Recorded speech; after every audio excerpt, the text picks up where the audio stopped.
आप सब कैसे हैं?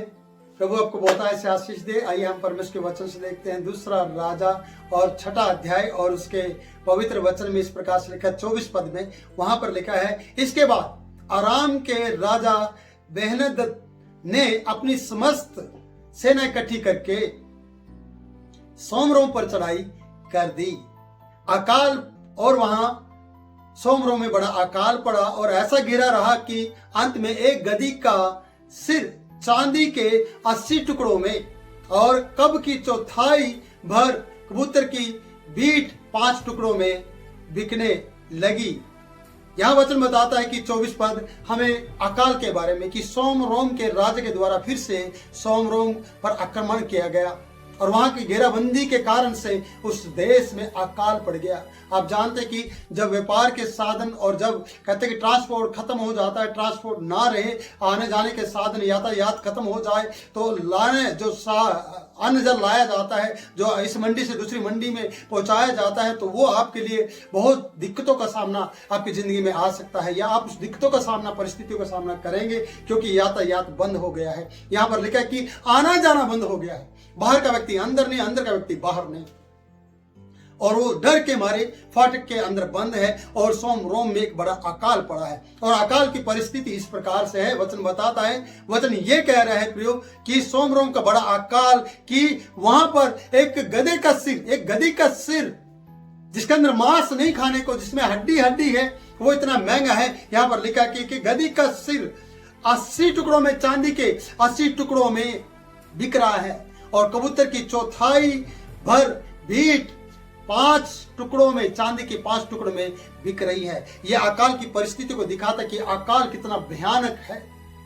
एक गधे का सिर खरीद रहे हैं, एक गधे के सिर का है ना बॉयल कर रहे हैं, उसका सूप पी रहे हैं क्योंकि उसमें मांस तो जरा से भी नहीं है प्रियो। उसके सिर के अंदर कुछ भी, गधे के अंदर कोई मांस दिखाई नहीं, हड्डी हड्डी के अलावा। इसका मतलब वो भी इतना कीमती कर दिया गया जिसको कोई पूछता नहीं था, जिसको कोई खाना पसंद नहीं करता। लेकिन अकाल के समय में अकाल इतना भारी होने के कारण से मेरे प्रियो यहाँ पर बहुत बड़ी मुसीबत का वो सामना कर रहे हैं। अकाल ये दर्शाता है कि जब आपके शत्रु आपके चारों ओर आकर बैठ जाएंगे तो आप अकाल के अंदर आ जाएंगे और आपका घर से निकला बाहर मौत का कारण बन जाएगा। आप घर से निकलेंगे नहीं, आपका जीना दुश्वार हो जाएगा, आप घर से बाहर नहीं जाएंगे। तो मैं ये कहना चाहता हूं कि अगर आप अपनी जिंदगी को बचाना चाहते हैं तो सच्चे परमेश्वर यहोवा यीशु मसीह के पास, अपने प्रभु के पास आए, पवित्र आत्मा से मदद मांगे कि मैं इस अकाल से कैसे छुटकारा पाऊं। यहाँ अकाल से छुटकारा पाने के बारे में हम बाद में बताएंगे, पर मैं ये कहना चाहता हूं कि अकाल की परिस्थिति को देखो। जब जब आप गए दरवाजे पर कोई आकर खड़ा रहेगा तो आप उसको दे नहीं पाएंगे और आप घर से बाहर नहीं निकलेंगे। जब आपके दुश्मन आपके बाहर डंडा लेकर खड़े रहेंगे तो आप घर से बाहर नहीं आ पाएंगे, कारण आपका डर आपको निकलने पर मजबूर करेगा। और जब आप घर से बाहर नहीं निकलेंगे, जो आपका अन्न जल अंदर पड़ा है वही आपकी खुराक है, और वो कितने दिन तक बनी रहेगी खुराक ये आप जानते हैं। इसलिए मैंने बहुत से लोगों को देखा है, वो अंदर थोड़ी देर प्रार्थना करते हैं और पूरा दिन बाहर रहते हैं। वो घर में परमेश्वर के सामने कभी भी उस सामर्थ्य, उस अंजल को नहीं प्राप्त कर पाते और उसको जो खाया उसको खर्च कर देते हैं। जो प्रार्थनाएं की है उसको बाहर जाके खर्च करने के बाद फिर उनके पास कुछ भी नहीं रहता है। इस वचन से मैं सिखाना चाहता हूँ कि एक बड़ा अकाल बहुत से सेवकों के जीवन में आ गया है, एक बहुत बड़ा अकाल बहुत से विश्वासियों के जीवन में आ गया है, क्योंकि वो प्रार्थना करते नहीं। संडे को चर्च जाएंगे, पास ने जो हाथ रखा उससे उसका गुजारा हो जाता है। जो ने छोटी मोटी प्रार्थना की, प्रभु आज की रात में दिन भर संभाला, आज की रात में मीठी नींद दे, और वो सो जाते हैं और बस यही उनकी प्रार्थना है, 1-2 मिनट की प्रार्थना, और इस तरीके से उनका जीवन चलता है। फिर मैं ये कहना चाहता हूँ कि अगर आपके दरवाजे पर, अगर आपके चारों ओर सेना थन जाए या सेना की आकर विरोध में खड़ी हो जाए तो अपने घर का खाना आप कितने दिन खा पाएंगे? आपको बाहर जाना होगा ऐसा में। लेकिन परमेश्वर की सामर्थ बाहर जाने से नहीं, कमरे के अंदर रहने से है, गुप्त में है, फिर आप जी पाएंगे। पर आपको पता है कि आप बाहर से अन्न जल लेकर आएंगे और आप उसके सहारा जिंदा हैं और आप उसके द्वारा चलाए जाते हैं। तो वचन बता रहा है कि अकाल की परिस्थिति ऐसी है कि गधे का सिर भी 80 टुकड़ों में, चांदी के 80 टुकड़ों में बिक रहा है। यहां तक कि बीट भी, कबूतर की बीट 5 टुकड़ों में, चांदी के 5 टुकड़ों की चौथाई हिस्से में बिक रही है। यह बड़े दुख की बात है। यह अकाल इसलिए दर्शा रहा है कि सोमरोम के राजा ने अराम के राजा ने सोमरोम को घेराबंदी में बांध लिया है। यह घेराबंदी करके उसे ऐसा डरा दिया कि कोई भी जन अंदर का बाहर नहीं, बाहर का अंदर नहीं।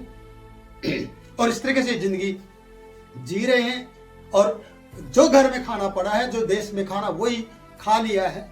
और कितने दिन तक पड़ा इसमें कुछ समय नहीं दिया गया, पर मैं कहना चाहता हूँ बहुत लंबे समय तक घेराबंदी रही, जिसके कारण एक बड़ा अकाल पड़ गया। बाहर से कुछ अन्न जल नहीं आया, कोई भी यातायात के द्वारा कोई भी मंडी में राशन नहीं आया, सब्जी फल फ्रूट नहीं आया, कोई भी मार्केट में माल नहीं आया, कोई भी सोमरोम के शहर के अंदर नहीं आ पाया राशन पानी। कारण क्योंकि सब दुश्मन बंदूक लेकर चारों ओर घूम रहे थे, तीर कमान लेकर, हथियार लेकर, तलवार लेकर घूम रहे थे ढाल। और इस तरीके से ये डरे हुए थे, ये भूखे मरे हुए थे, ये लोग मरने पर थे। और यहाँ का हाल बुरा था, वहाँ पर इतनी महंगाई हो चुकी थी क्योंकि वहाँ अन्न जल कुछ भी खाने को नहीं था। और जब इस तरीके के हालात हो तो भूखा मरने के अलावा और कुछ भी नहीं है। आगे अगला पद बताता है कि यहाँ पर इसकी अकाल की दशा में कहना चाहता हूँ कि लिखा है वचन में, एक दिन इजराइल का राजा शहर पना पर टहल रहा था। एक स्त्री ने पुकार के उससे कहा, हे प्रभु, हे राजा, बचा ले। जब राजा टहल रहा था, देख रहा था कि हम तो सब अंदर बंद हैं, वो ऊपर घूम रहा था अपनी शहर पना पे, वो टहल रहा था। लिखा है यहाँ बताया गया कि उसने कहा, राजा ने जब उसकी इस वाणी को सुना, मैं तुझे कहां से बचाऊं? क्या खलियान से? क्या दाखरस के कुंड से? खलियान में, खलियान का मतलब आप समझते हैं कि वहां पर आने जल है, वहां पर कुछ है, तो क्या वहां से बचाऊं? खलियान खाली पड़े हैं, दुश्मन वहां पर बैठे हैं, तो मैं कहां से तुझे बचाऊं? या फिर कुंड से? ऐसा बताया, दाखरस के कुंड से कि मैं तुझे फल फ्रूट भेज दूं? ऐसा नहीं है। कहां से मैं तुझे बचाऊं? यहां पर लिखा, फिर राजा ने उससे पूछा, तुझे क्या हुआ? तुझे क्या हुआ? और एक वाक्य ऊपर लिखा है, यदि तुझे यहोवा न बचाए तो मैं क्या कर सकता हूं? क्या मैं खलियान से बचाऊं? क्या तुझे दाखरस के कुंड से बचाऊं? तुझे क्या हुआ है? तू इतनी समस्या में है, तू ये बात कह रही है। जबकि स्त्री जानती है, जबकि राजा जानता है, जबकि वहां के सब लोग जानते हैं कि अकाल बड़ा भयंकर है, ये भारी अकाल है, भयंकर अकाल जो आपको भूखा मार सकता है। और इस देश को उसने भूखा मारा हुआ है। और यहाँ पर लिखा कि अकाल की परिस्थिति और ज्यादा बिगड़ रही है और दिन प्रतिदिन अकाल और ज्यादा भयंकर होता जा रहा है। यहाँ लिखा जाता है, नर संहार किया जा रहा है, नर को मारा जा रहा है, बच्चों को काटा जा रहा है। लिखा है, तुझे क्या हुआ? फिर राजा ने पूछा, तुझे क्या हुआ? उसने उत्तर दिया, स्त्री ने उत्तर दिया, उससे कहा, मुझे अपना बेटा दे। एक स्त्री के बारे में बताया गया कि इस स्त्री ने मुझसे कहा था कि अपना बेटा मुझे दे, आज हम उसे पका के खा ले, फिर कल मैं अपना बेटा तुझे दूंगी। वो कितना दुख और कितना भयंकर अकाल कि अपने ही बच्चों को मार के खाया जा रहा है, अपने बेटा बेटी को मारा जा रहा है। कि अब पहले गधे का एक सिर 80 टुकड़ों में, कबूतर की चौथाई बीट 5 टुकड़ों में, अब वो भी खत्म। अब बच्चे टारगेट कर दिए गए हैं, बड़े लोग, माँ बाप, औरतें बच्चों को टारगेट बना रही हैं कि उन्हें मारे और खाएं। और इस प्रकार से ये बात राजा के कान में पड़ी है प्रियो।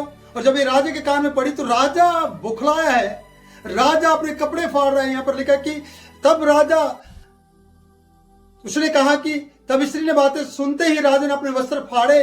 तो वह शहर पर जो टहल रहा था, जब लोगों ने देखा कि वह अपने कपड़े फाड़ कर भीतर अपनी देह पर टाट पहने बैठा है, वो भी पश्चाताप में आ गया कि परमेश्वर ये क्या हो रहा है? ये अकाल इतना भयानक है कि यहां पर अपने बच्चे मारकर खाए जा रहे हैं। परमेश्वर क्या हो गया है? क्यों ये ऐसा हो रहा है? और वो उल्टे तरीके से सोचता है कि ये सब भविष्यवक्ता की वजह से है। मैं आपसे कहना चाहता हूं प्रियो कि अकाल की परिस्थिति को समझें। आज भयंकर अकाल क्यों है आपकी जिंदगी में? आज आप अकाल के कारण क्यों परेशान हैं? आज आप पैसे की तंगी में क्यों परेशान हैं? आज आपके हालात इस प्रकार के क्यों हैं? हमारे देश, हमारी कॉलोनी, हमारा घर इस तरीके से हालातों से जूझ रहा है। इससे बचने के एक ही उपाय है प्रियो, परमेश्वर के सामने पश्चाताप करो और परमेश्वर के सामने आ जाओ और परमेश्वर आपकी मदद करेगा। ये 10 मिनट आपकी जिंदगी बदलेगी अगर आप इस अकाल को समझेंगे कि ये अकाल क्यों है, इतनी महंगाई क्यों है? क्योंकि आना जाना बाहर भीतर का सब बंद हो गया। दुश्मन के कारण से ये सब अकाल आपकी जिंदगी में आया है। आप सोचे कि आपका दुश्मन कोई बाहर का है या फिर अंदर का है। आपका दुश्मन राजा है या फिर परमेश्वर है? अकाल क्यों है? आप इसकी दशा को समझिए। प्रभु इन वचनों को आपको सीखने की ताकत दे, आपकी जिंदगी बदलने के लिए आपको पश्चाताप में लेकर आए। कहीं यह अकाल हमारे घरों में तो नहीं आ जाएगा, यह अकाल कहीं हमारे देश में तो नहीं होगा। प्रार्थना करो प्रियो कि इस तरीके की घटना आपके जीवन में कभी ना हो। परमेश्वर इन वचनों के द्वारा आपकी जिंदगी और आपकी आंखें खोले और प्रभु आपके साथ खड़ा रहे। प्रभु आपको आशीष दे। मैं आपसे विदा लेना चाहूँगा।